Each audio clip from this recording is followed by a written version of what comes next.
ओम शांति पाल भाई। ओम शांति ईश्वर भाई। पाल भाई, हम आज की मूल्य रिवीजन कर रहे हैं जी। और आज खास बाबा ने जो युद्ध के मैदान में जब जाता ना कोई, तब युद्ध के मैदान में तो उसके पास हथियार अच्छे होने चाहिए, तब वो युद्ध प्राप्त करता है। दूसरी बात, उसको मदद अगर कोई बड़े व्यक्ति के माना बड़े राजा की होती है पहले, तो मदद से भी वो विजय प्राप्त कर लेता था। तो ये दो बातें बाबा ने आज की मुरली पर कहा है कि ये जो हमारा संगम युग है, द्वापर से हम जो विकारों के अधीन हो गए, तो बावता भी विकार रूपी माया से तुम लोगों का युद्ध है। अभी अंदर ही अंदर युद्ध है, गुप्त युद्ध है, दिखता नहीं लोगों को, लेकिन युद्ध चलता रहता है। तो ऐसे युद्ध में बाबा बोलता है तुम्हारे पास मन मना भव और मध्याजी भव, ये दो तीक्ष्ण बाण बाबा ने दिए। वो ऐसे बाण है जिससे हम माया पर जीत प्राप्त करते हैं। उन्हीं रामायण में दिखाते हैं कि लास्ट में जो ब्रह्मास्त्र को याद करता है, फिर उसमें शक्ति भरता है, फिर रावण को मारता है। तो ऐसे बाबा ही बोलता है जब तक मेरे से कनेक्शन नहीं होगा तुम्हारा, और तुम जब तक वर्षे और इसको याद नहीं करोगे, तब तक इस पे जीत नहीं पा सकते हो। तो इसलिए बाबा भी उन्हीं बच्चों को मदद करता है। तो बाबा की मदद भी मिलती है, लेकिन किन बच्चों को मिलती है? जो बच्चे बाप को बहुत प्यार से याद करते हैं, क्योंकि याद से आत्मा के अंदर शक्ति आती, बल आता है। तो तमो प्रधान से सतो प्रधान बनती आत्मा। तो इसलिए बाबा बोलता बहुत प्यार से याद करना है। इसलिए बाबा ने आज अमृत बेले का भी इशारा दिया है कि अमृत बेले उठ के बहुत बाबा से मीठी मीठी बातें करो। तो इसलिए पाल भाई, बाबा ने जो बाबा का जो श्रीमत है, बाबा बोलता है श्रीमत पर चलते रहो और कनेक्शन ठीक रखो अपना। जब कनेक्शन ठीक रहेगा भगवान से, बाबा से, और श्रीमत पर चलते रहे, और बाबा का शुक्रिया करना चाहिए कि बाबा हमको परम धाम से आकर पतित से पावन बनाते, इतनी उच्च पढ़ाई पढ़ाते, उसका शुक्रिया भी करना चाहिए। जब ये बाबा की आज्ञाओं पे चलेंगे, श्रीमत पे चलेंगे, शुक्रिया अदा करेंगे, तो बाबा की मदद नेचुरली मिलती रहेगी। इसलिए बाबा ने खास बोला है आज पाल भाई कि बाप का प्रिय बनने के लिए रहम दिल और सर्विस पर तत्पर रहना है। अगर बाप का प्रिय बनना है, जैसे कोई घर में भी बाप को वही बच्चा प्रिय लगता है जो सर्विसेबल होता है, आज्ञाकारी होता है। तो इसलिए बाबा बोलता है आज्ञाकारी बनना है, सपूत बच्चा बनना है, सर्विसेबल बनना है, स्वयं को योगी ज्ञानी बनाना है। तो इसके ऊपर बाबा का पूरा आज की मुरली के ऊपर डायरेक्शन है। तो मैं समझता हूँ डिटेल में मुरली आप थोड़ा बताएंगे आज की जो मुख्य बात है। ओम शांति ईश्वर भाई। ओम शांति। आज 14 दिसंबर 2024 की मुरली हम लोग रिवीजन कर रहे हैं जी। आज बाबा ने खास पूरा गीता का सार बोल दिया। बिल्कुल। मीठे बच्चे, तुम्हारे पास मन मना भाव और मध्याजी भाव के तीक्ष्ण बाण है जी। इन्हीं बाणों से तुम माया पर विजय प्राप्त कर सकते हो। जैसे रामायण में दिखाता है ना, एक भुजा को मारा, काटा बाण से, फिर दूसरे को काटा तो आके जुड़ जाता था, फिर दूसरा जुड़ जाता था। जब नाभि में तीर मारा तब रावण का अंत हुआ। उसी प्रकार ये मन मना भाव और मध्याजी भाव ही मुख्य तीक्ष्ण बहुत तीखे बाण है। बाण से क्या किया जाता है? वध किया जाता है।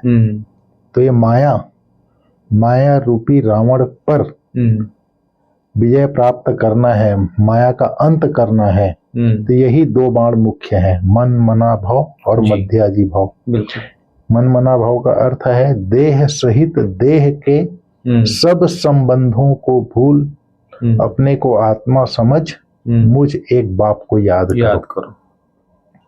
और मन मना भाव है आज जैसे बाबा बोला था ना कल की मुरली में, लक्ष्य, अपने लक्ष्य और लक्ष्य दाता बाप को याद करो तो दैवी गुण आ जाएंगे। तो परम पिता परमात्मा मीठे शिव बाबा मुझ आत्मा को ऐसा श्री लक्ष्मी श्री नारायण जैसा बना रहा है। ये दोनों बातें ही तीक्ष्ण बाण है। बाबा ने कहा इन ही बाणों से तुम माया पर विजय प्राप्त कर सकते हो। फिर बाबा ने कहा बाप की मदद किस आधार पर मिलती है? जितना बाप को प्यार से याद करते हैं उतना बाप की मदद मिलती रहती।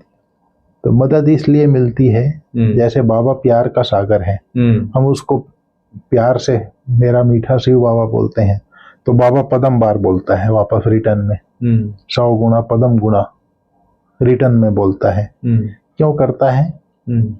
बाबा के पास तो कोई वो विघ्न आता नहीं है।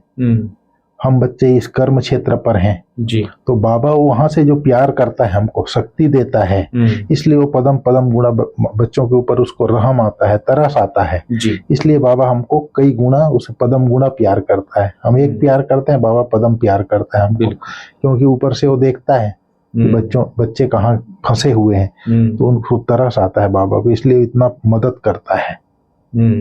हम एक प्यार करते हैं, वो हमको पदम गुणा प्यार करता है और मदद भी देता है, तो बाप की मदद मिलती है जी। फिर बाबा ने कहा प्यार से बातें करो, कनेक्शन ठीक रखो, फ्री मत पर चलो। प्यार से बात करो, कनेक्शन ठीक रखो, फ्री मत पर चलते रहो, तो बाप मदद करता रहेगा। बिल्कुल। फिर बाबा ने कहा बच्चे बाप की शुक्रिया किस रूप में मानते हैं? बाबा का शुक्रिया मानते हैं, बाबा आप परम धाम से आए हैं, हमको पतित से पावन बना रहे हैं, आपसे हमें कितना सुख मिलता है। तो इस तरह शुक्रिया मानते हैं और प्यार में आंसू भी आ जाता है, बाबा बोलता है। फिर आज बाबा ने परमात्मा की महिमा बताया। गुरु नानक भी आकर के एक ओंकार निराकार कहते हैं, लेकिन ये परमात्मा की महिमा है, लेकिन सिख लोग गुरु नानक को ही सदगुरु समझ लेते हैं। वास्तव में सृष्टि भर में महिमा जो है एक की ही महिमा है।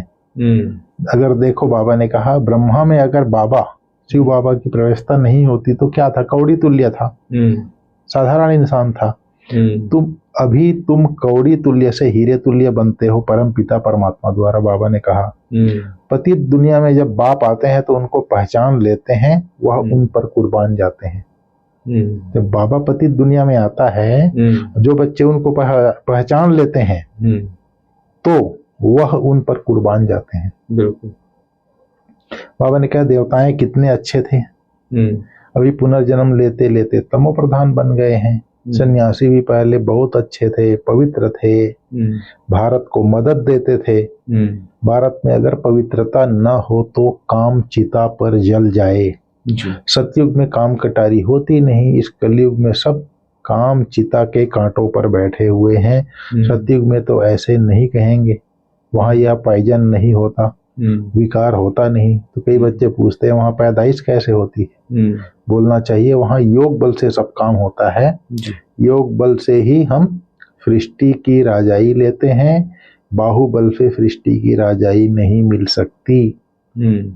बेहद का बाप कहते हैं यह योग बल की लड़ाई शास्त्रों में गाई हुई है, बाहुबल की नहीं। उन्होंने फिर हिंसक लड़ाई शास्त्रों में दिखा दी है। यह कोई पांडव कौरवों की लड़ाई नहीं है, बाबा बोलता है। यह अनेक धर्म 5000 वर्ष पहले भी थे जो आपस में लड़कर विनाश हुए। पांडवों ने देवी देवता धर्म की स्थापना की। यह है योग बल जिससे सृष्टि का राज्य मिलता है, माया जीत जगत जीत बनते हैं।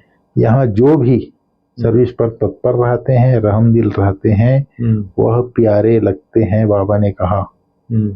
आज बाबा ने जैसे द्रौपदी का महाभारत में दिखाया है ना, श्री कृष्ण को उंगली में चोट लगी, द्रौपदी ने साड़ी फाड़ करके बांध दी थी, उसका यादगार आज बाबा ने उसको याद किया। बाबा ने कहा अगर श्री कृष्ण को कुछ लगे तो दुख होगा, तो फिर उनको परमात्मा कैसे कह सकते हैं? बाबा कहते हैं कि परमात्मा दुख करता सुख करता, तो दुख कभी होता ही नहीं उनको। हाँ, वो दुख सुख से न्यारा है। बच्चों को आकर सदा सुखी बनाते हैं बाबा, इसलिए बाबा ने एग्जाम्पल दिया। सदा शिव गाया जाता है। बाबा ने कहा सदा शिव सदा सुख देने वाला है। मेरे मीठे मीठे सीखी लधे बच्चे जो सपूत हैं, ज्ञान धारण कर पवित्र रहते हैं, सच्चे योगी और ज्ञानी रहते हैं, वह मुझे प्यारे लगते हैं। बाबा बोलता है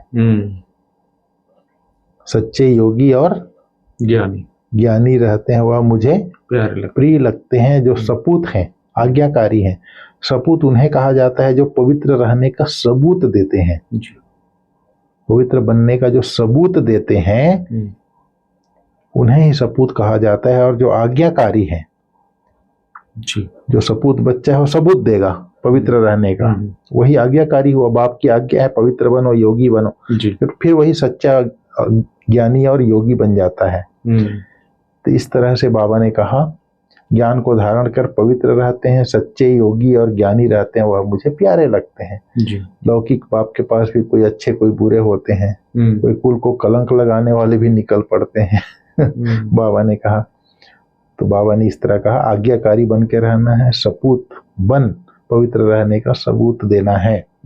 फिर बाबा ने कहा, तुम बच्चे इस समय नर्क को स्वर्ग बनाने वाले हो, तुम रोशनी देने वाले हो, सर्वात्माओं को जागृत करने वाले हो, और तो सब कुंभकर्ण की नींद में सोए पड़े हैं। तुम माताएं जागती हो, स्वर्ग का मालिक बनाती हो, इसमें मेजॉरिटी माताओं की है, इसलिए वंदे मातरम कहा जाता है। जी। भीष्म पितामह आदि को भी तुमने ही बाण मारे हैं। मन मना भव मध्या जीवाओं का बाण कितना सहज है, इन्हीं बाणों से तुम माया पर भी जीत पा लेते हो। तुम्हें एक बाप की श्रीमत पर ही चलना है, बाप तुम्हें श्रेष्ठ कर्म सिखलाते हैं, 21 जन्म कर्म कूटने की दरकार ना पड़े। तुम एवर हेल्दी वेल्दी बनते हो, अनेक बार तुम स्वर्ग के मालिक बने हो, राज्य लिया है फिर गंवाया है।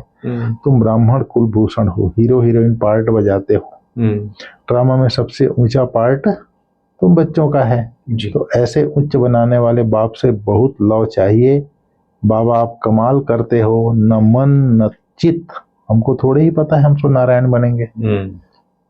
बाबा ने, बाबा अपना अनुभव बतलाते हैं। फिर बाबा ने कहा, राजयोग एक बाप ने सिखलाया था, सच्चा सच्चा सहज राजयोग तो तुम अभी सिखला सकते हो। तुम्हारा फर्ज है बाप का परिचय देना सबको। जी। फिर बाबा ने कहा, जब बाप का परिचय मिल जाता है, बाबा ने समझाया, सारी दुनिया में महान मूर्ख देखना हो तो यहाँ देखो। क्यों? बाप जिससे 21 जन्मों का वर्षा मिलता है, उनको भी फारक्ति दे देते हैं, छोड़ के चले जाते हैं। यह भी ड्रामा में नूद है। अभी तुम स्वयं ईश्वर की औलाद हो, फिर देवता क्षत्रिय वैश्य शूद्र की औलाद बनते हो, बाबा कहता है। तो महामूर्ख क्यों हुए? जो बाप 21 जन्मों का वर्षा देता है उसको भी छोड़कर चले जाते हैं। बाप परम धाम से आकर पतित से पावन बनाते हैं, तो कितना शुक्रिया मानना चाहिए। भक्ति मार्ग में भी शुक्रिया करते हैं, दुख में थोड़ी ही शुक्रिया मानेंगे। अभी तुमको कितना सुख मिलता है, तो बहुत लव भी होना चाहिए। हम बाप से प्यार से बातें करेंगे तो सुनेंगे क्यों नहीं। रात को उठकर बाबा से बातें करनी चाहिए। ब्रह्मा बाबा भी अपना अनुभव बतलाते हैं, मैं बहुत याद करता हूँ, बाबा की याद में आंसू भी आ जाते हैं। हम क्या थे, बाबा ने क्या बना दिया, तत्वम, लक्ष्मी नारायण जैसा। विष्णु चतुर्भुज तत्वम बोलता है बाबा, ब्रह्मा बाबा को शिव बाबा कहता है। तुम भी वह बनते हो। योग में रहने वालों को बाबा मदद भी देते हैं, आप ही आंख खुल जाती है। बाबा खटिया भी हिलाता है, बाबा बहुतों को उठाते हैं। बेहद का बाप कितना रहम करते हैं। फिर बाबा ने कहा, बाप का प्रिय बनने के लिए रहम दिल बन सर्विस पर तत्पर रहना है। यहाँ पर जैसे आज माताओं को याद किया ना बाबा, वंदे मातरम गाया जाता है, तो माताओं में रहमपना ज्यादा होता है।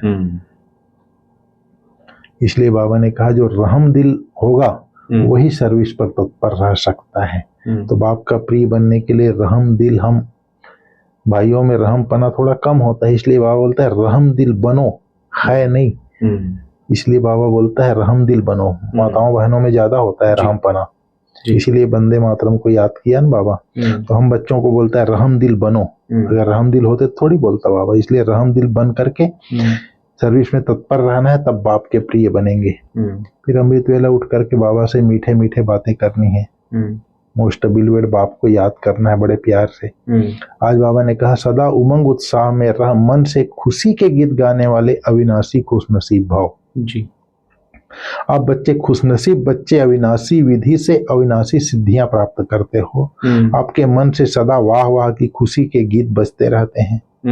वाह बाबा, वाह तकदीर, वाह मीठा परिवार, वाह मेरा संगम का श्रेष्ठ समय, श्रेष्ठ संगम का समय, सुहावना समय, हर कर्म वाह वाह है। इसलिए आप अविनाशी खुशनसीब हो। बिल्कुल। आपके मन में कभी हुआई आई नहीं आ सकता, क्यों और मैं नहीं आ सकता। हुआई के बजाय वाह वाह और आई के बजाय बाबा बाबा शब्द ही आता है। जी बिल्कुल। तो हमारी जो अविनाशी विधि है, अविनाशी सिद्धियां हैं, इसलिए हर चीज वाह वाह हो जाता है। जी बिल्कुल। अविनाशी विधि क्या है? जैसे हम आत्माएं अविनाशी हैं, परमात्मा अविनाशी है। हम परमात्मा बाप को याद करते हैं, वो भी अविनाशी है। ये विनाश नहीं होता, हर कल्प कल्प रिपीट होता है। भक्ति मार्ग की सिद्धियां विनाशी होती हैं।